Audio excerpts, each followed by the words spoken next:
आशा करता हूँ आप सब बहुत अच्छे होंगे। मेरा नाम है सिद्धांत अग्निहोत्री। स्टडी ग्लोस पे आपका बहुत बहुत स्वागत है। गाजा में कॉन्फ्लिक्ट बढ़ती ही जा रही है।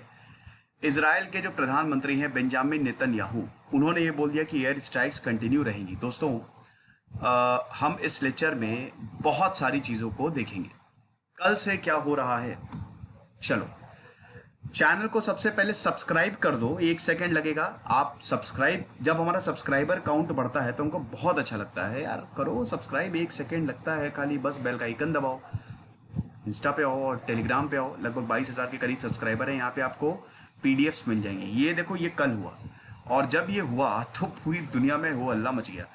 देखिए, इजराइल हमास को मिटाए। हम तो पहले ही बोल रहे हैं कि हम सब साथ हैं। खत्म करो आतंकियों को, जो उनका मिलिटेंट विंग है। ठीक है, ज्यादातर दुनिया भी उनको मतलब मिलिटेंसी मानती है, लेकिन इजराइल जो है वो बमबारी तो कर रहा है, लेकिन उन ठिकानों पे कर रहा है जहां पे सिविलियंस रहते हैं। इजराइल ने कल 1 घंटे पहले चेतावनी दी।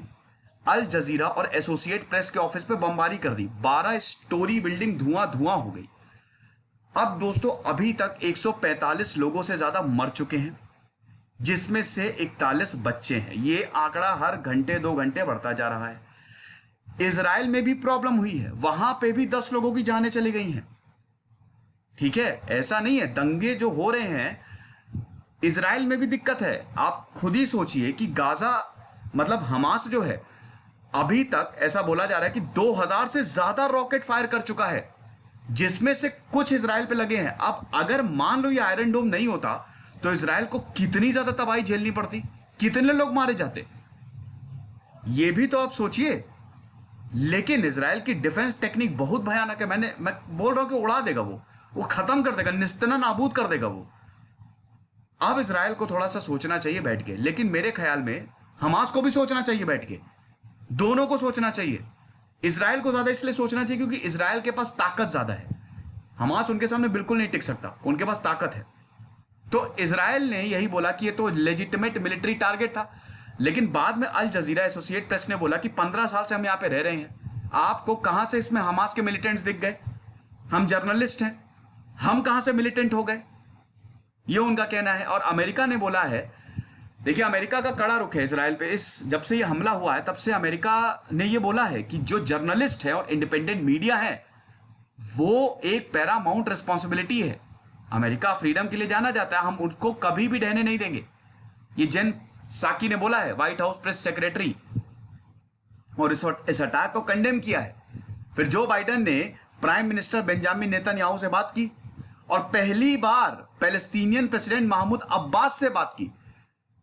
अमेरिका भी हमास को एक मिलिटेंट ऑर्गेनाइजेशन मानता है, तो यह बहुत बड़ा कदम है कि पैलेस्टीनियन प्रेसिडेंट महमूद अब्बास से बात की ताकि शांति बनी रहे।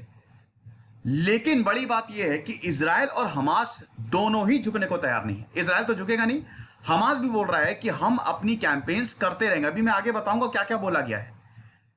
अभी आगे आने वाले समय में दोस्तों हमले रुकने नहीं वाले,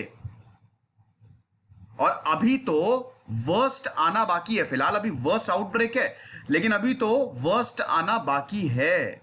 नेतन्याहू ने यह बोला है कि वो हम पे अटैक कर रहे हैं, हम उन पे अटैक नहीं कर रहे हैं। The party that bears the guilt for this confrontation is not अस।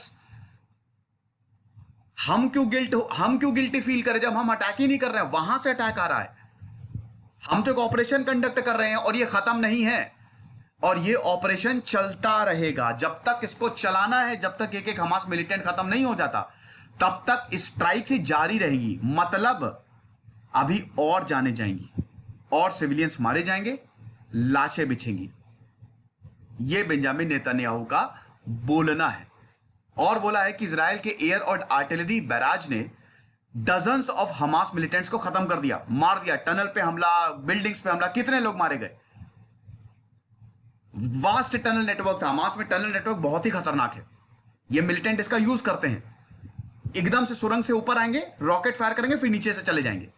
हमने उसको ही निस्तना नाबूद कर दिया। कितने सारे कट्टर ग्रुप्स को अपने खत्म कर दिया। अब देखिए उधर से क्या बोला जा रहा है ना? ये हमास वाले क्या बोल रहे हैं। हमास के चीफ इस्माइल हनैया ने यह बोला है सैटरडे को, कल की बात है। ये क्राउड से बोला, प्रोटेस्टर्स जो कतारी कैपिटल दोहा में थे। ठीक है, क्या बोला है जायनिस्ट, यही यहूदियों, जायनिस्ट ने सोचा कि वो अल अक्सा मॉस्क को खत्म कर देंगे, they could demolish Al Aqsa mosque. उनको लगा कि शेख यरा से हमारे लोगों को डिस्प्लेस कर देंगे, हटा देंगे। शेख यरा आपको पता ही है, पैलेस्टीनियंस वहां पे बढ़ते गए हैं, ईस्ट यरूशलेम पे इजराइल का कब्जा है, लेकिन पैलेस्टीनियन फैमिलीज वहां पे बढ़ रही है लगातार। सुप्रीम कोर्ट का डिसीजन था इनको खाली करो, उसकी वजह से भी बहुत ज्यादा कॉन्फ्लिक्ट बढ़ा।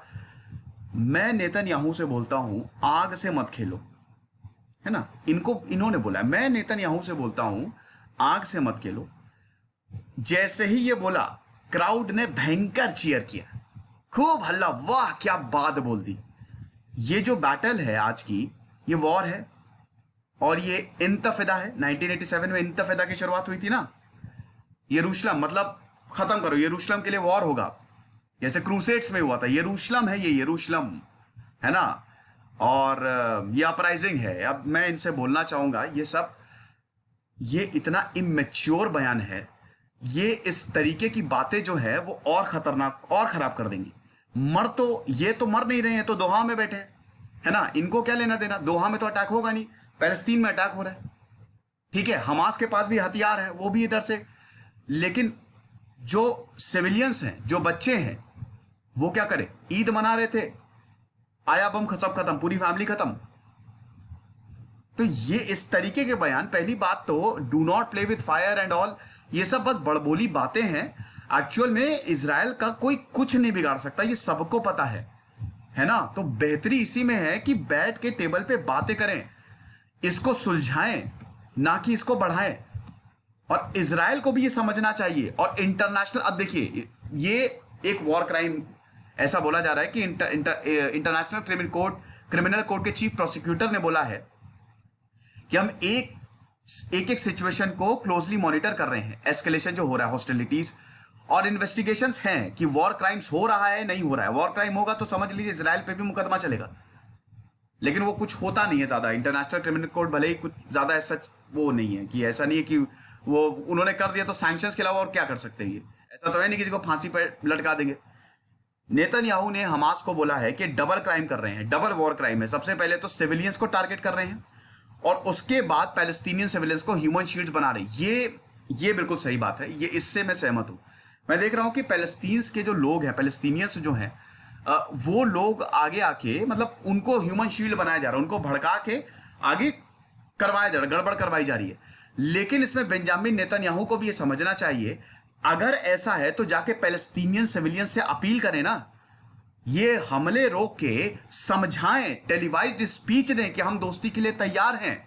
लेकिन ये भी कुछ कम थोड़ी ना, ये तो इनको तो बस मौका चाहिए, इजराइल को भी घुस गए अंदर। New York based right group human rights watch ने बोला है कि सीरियस कंसर्न्स हैं, क्योंकि यहां पे मैंने देखा कि कुछ वीडियोस ऐसे हैं कि जो आम लोग हैं वो पत्थरबाजी कर रहे हैं, उनके पास हथियार तो है नहीं। तो प्रॉब्लम बहुत ज्यादा है, सिविलियन प्रॉपर्टी डिस्ट्रॉय हो रही है, पानी पीने को बचा नहीं, पॉल्यूटेड, 12-13 घंटे से पावर कट्स। अमेरिका कल पहुंचा, ये मैंने बताया, फ्राइडे को बाइडेन के इन्वॉय हादी आमिर जो है वो इजराइल गए। फिर अभी संडे को, मतलब आज ही, यूएन की सिक्योरिटी काउंसिल की मीटिंग है, लेकिन अभी तक डिप्लोमेसी पूरी तरीके से फेल हो चुकी है ना, कुछ भी नहीं हो रहा है। निंदा कर रहे हैं, मॉनिटरिंग कर रहे हैं, यही सब हो रहा है। उधर इजराइल बैंड बजाए हुए है, कायदे से मारे हुए है सबको, और कुछ नहीं हो रहा है। और उधर हमास भी रॉकेट बरसाए हुए है। तो बीच में जो लोग फंसे ना, वही मरते हैं, वही मर ही रहे हैं। और इधर इजराइल में भी एक सिविल वॉर टाइप की कंडीशन हो गई, ज्यादातर शहरों में दंगे भड़क गए हैं। तो व्हाइट हाउस ने बाइडेन को अपडेट किया है और नेतन्याहू से बाइडेन ने बात की है और यही बोला है कि शांति बनाए रखो, कम से कम जर्नलिस्ट के बारे में सोचो। पहली बार बाइडेन ने अब्बास से बात की। मैंने, अमेरिका जो है हमास को एक मिलिटेंट ऑर्गेनाइजेशन मानता है, ये एक टेररिस्ट ऑर्गेनाइजेशन है। इसके बावजूद बात करना जो बाइडेन का, ये बहुत कुछ दर्शाता है। अच्छी बात है, मतलब उन्होंने अपनी तरफ से एक स्टेप लिया है ना, कम से कम इससे भरोसा तो जगेगा लोगों में, ये है। अब मैं ये सोच रहा हूं कि डोनाल्ड ट्रंप होते वो क्या करते? आपको क्या लगता है डोनाल्ड ट्रंप क्या करते? मुझे कमेंट बॉक्स में बताओ कि डोनाल्ड ट्रंप अगर होते इस समय जो बाइडेन की जगह, तो वो क्या करते? वो तो बोलते कि हटाओ इजराइल, लड़ाई माफ करो, और इजराइल पैलेस्तीन दोनों ही मेरा है, हटाओ, यरूशलेम भी मेरा है, सब मेरा है। लेकिन मुझे बताना, तो वही है कि जो अब्बास का जो पावर बेस है वो वेस्ट बैंक में है, ठीक है। देखिए, एक तरफ गाजा है, गाजा की छोटी सी स्ट्रिप वहां पे हो रहा है, वेस्ट बैंक में कुछ नहीं हो रहा है ना।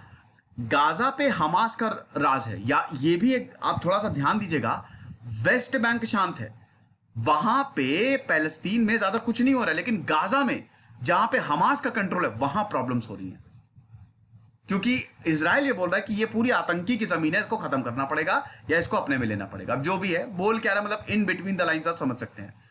तो ये लेक्चर था दोस्तों, आई होप आप समझे होंगे। और टेलीग्राम ग्रुप पे आइए, रीजनिंग की क्लास होती है यार हर शाम 6:30 बजे, और उसके बाद 8 बजे 6:30 से 7:30 रीजनिंग, 8 बजे से 9 बजे तक मैथ्स की क्लास होती है। तो जरूर आओ, वो बेहतरीन मानस सर रीजनिंग पढ़ाते हैं और राहुल सर मैथ्स पढ़ाते हैं, शानदार क्लासेस चल रही हैं।